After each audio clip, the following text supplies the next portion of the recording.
Kejadian ini dimulai saat kandidat Presiden Trump sedang berpidato di depan pendukungnya di Pennsylvania mengenakan kemeja putih, blazer gelap, dan topi Make America Great Again.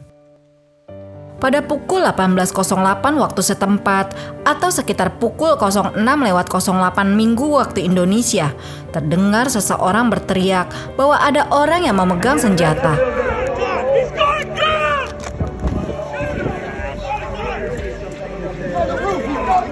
Bersamaan dengan teriakan tersebut, pidato Trump terpotong dengan 4 suara letusan beruntun, di mana salah satunya ternyata melukai telinga Trump. Namun yang lebih tragis, hanya beberapa meter dari posisi Trump, seorang pria yang merupakan ayah dari 2 orang putri terluka saat mencoba melindungi istri dan anak-anaknya.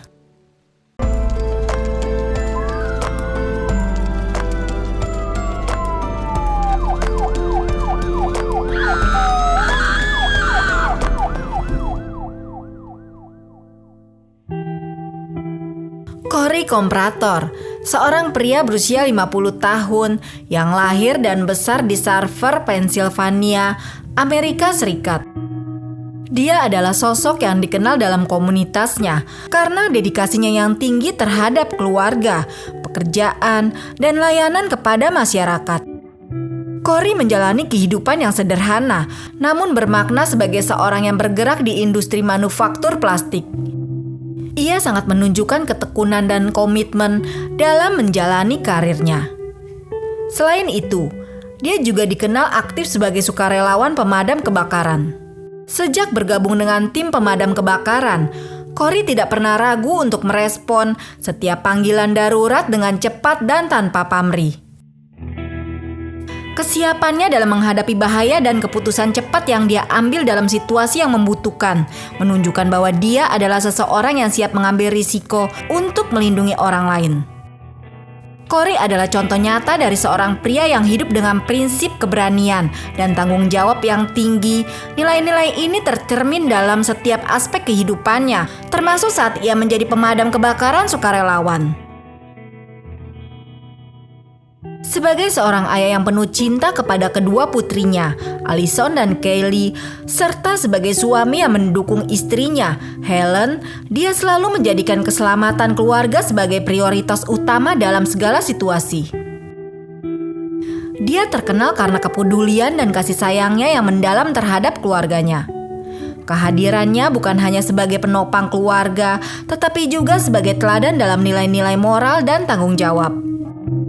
Karakter berani dan bertanggung jawab yang melekat pada diri Cory inilah yang akan menjadi faktor penentu pada hari naas itu, di mana akhirnya karakter ini memicu tindakan heroiknya untuk melindungi nyawa istri dan anak gadis kesayangannya.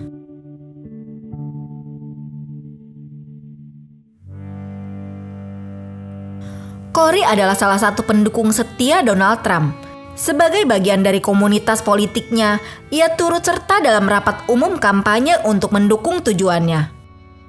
Ia datang ke tempat tersebut bersama istri dan anaknya. Awalnya, semuanya berjalan seperti rapat umum kampanye pada umumnya, hingga sekitar pukul 18.08 waktu setempat, dari arah kerumunan massa pendukung, terdengar teriakan bahwa ada seseorang yang memegang senjata. Yeah, someone's on top of the roof. Look.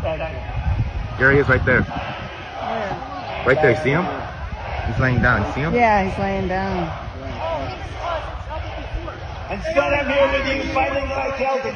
What's happening?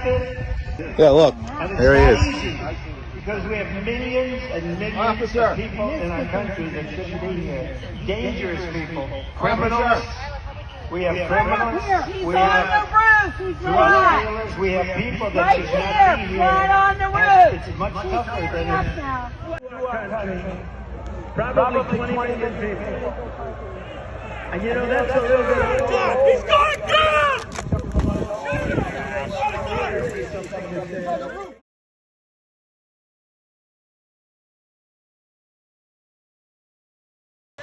Stay over here.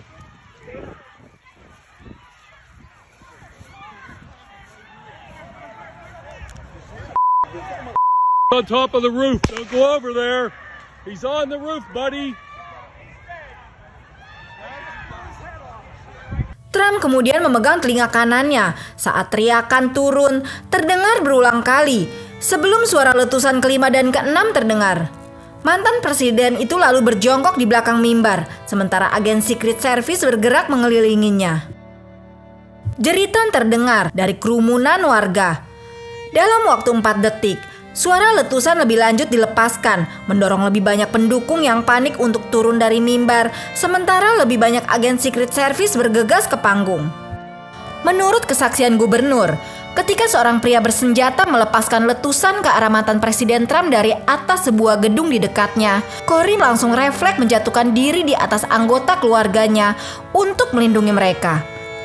Karena tindakan refleks Corey, akhirnya dia terluka di bagian kepalanya. James Whitland, seorang dokter ruang gawat darurat yang berada di acara tersebut, bergegas untuk membantu Corey setelah dia terluka.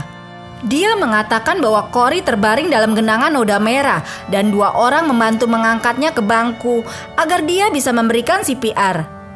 Seseorang segera memberikan tekanan pada luka di atas telinga Corey.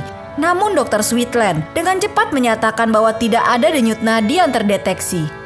Dalam situasi yang semakin tegang, 2 orang polisi dari negara bagian Pennsylvania dengan sigap membantu mengangkat Corey ke atas tandu, berharap ada peluang untuk menyelamatkannya.